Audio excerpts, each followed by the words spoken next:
One sunny afternoon, Thomas, a hard-working farmer, looked out across his fields and noticed something unusual. Without his permission, the local HOA had gathered a group of people, photographers, and models right in the middle of his farmland for a glamorous photo shoot. They had set up props, lights, and even trampled on part of his crops, treating the land as though it were theirs. Thomas felt his heart sink. He had worked tirelessly to maintain his farm, investing sweat, money, and time to keep it productive. Seeing others disrespect his livelihood filled him with both frustration and disappointment. Instead of immediately confronting them with anger, he decided to send a lesson they would never forget.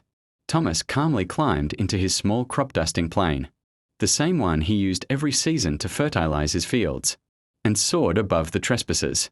As the HOA members smiled and posed below, unaware of what was coming, Thomas released a steady spray of liquid fertilizer over the land. Within moments, their designer clothes, expensive equipment, and glamorous hairdos were drenched in the unmistakable odor of farm life.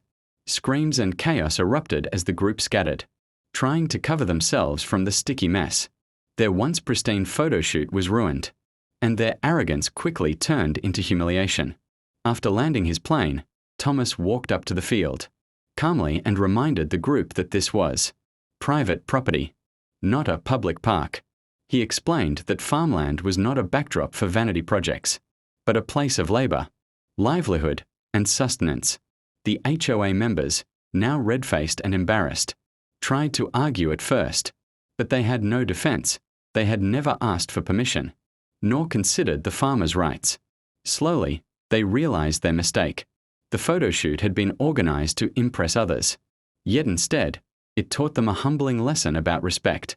The fertilizer incident became the talk of the town, and though the HOA members were upset at first, they never again dared to trespass on Thomas's land.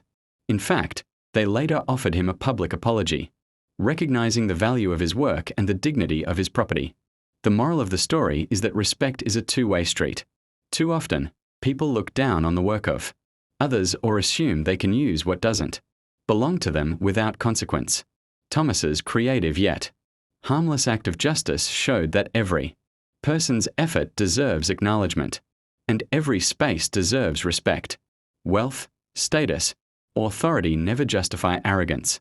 True community is built on recognizing and honoring one another's contributions. Sometimes, a messy but memorable lesson is the only way to open people's eyes to what really matters.